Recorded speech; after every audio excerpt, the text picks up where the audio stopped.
Hi there, my name's Chelsea and I'm from Eastern Regional Libraries, and today I'm going to be showing you how to make some sensory sand. It's just like normal sand because it crumbles like this, but it's a bit special because if you get it in your hands and squeeze really tight, you can make it into certain shapes. Let's get started. This sand can be really fun for older kids to play with as part of a challenge to see how tall they could build with it or if they could build a sandcastle. And it's really great for the little ones too, because you can do lots and lots of imaginative play with things like making cupcakes or different shapes. And you can have lots of conversations about descriptive words like how the sand feels, what it looks like, or maybe what happens when you mix different colours together. We only need a few ingredients to make this sand. The first thing we need is some plain flour, and the next thing that we'll need is just some oil. Coconut oil is really good, but I've just got some canola oil here too. And we'll need some food dye if you'd like to change the colour of your sand. Making the sand is really easy too. You'll need 2 cups of flour to 1/4 cup of oil. I've got 2 cups of flour pre-measured here, so I'm going to put that into my mixing bowl. And I've also got pre-measured out 1/4 cup of oil. So I'm going to go ahead and tip that in and start mixing. When you start mixing, it might look like there's not enough oil in the sand, and I always think this too, and I want to add a little extra. But if you keep mixing and moulding it all together, eventually you'll find it'll turn into some really great sensory sand. When you've done lots of mixing with your spoon, it's time to start crumbling the sand in your hands. This is the really fun part because it feels great.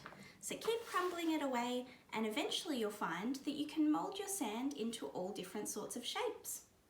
Once you've done lots of mixing with your spoon, it's time to start crumbling the sand in your hands. You need to do this for a little while to incorporate all of the oil and the flour together. Once these are all mixed together really well, it will become some wonderful sensory sand that you can move and make shapes out of and have lots and lots of fun with. You can also add food dye to the sand as well. This is a really fun idea, especially if you've got little ones who are liking to talk about different colours a lot, or what happens when we mix different colours together. It's important to note if you do add food dye, I like to add maybe an extra 1/4 cup of flour, just makes it nice and soft and fluffy again. One thing we really like to do is to use the sand as a learning tool. So for the younger ones, they might like to use the sand as a way to explore their senses. They can crumble the sand and see how it feels on their fingertips. They might like to squeeze the sand together and then see if it feels smooth or rough. And they can also enjoy feeling how soft the sand is in their hands too.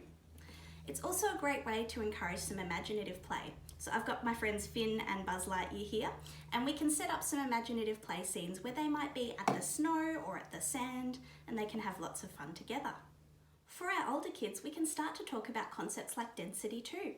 So we might like to pack the sand down like this, nice and tight, and see if it's easier for Finn and Buzz to stand up on the sand like that, or if it's easier for them to stand up on the sand when it's nice and loose. We can also do things like see how tall we can build a structure out of this sand, or what different shapes hold together better.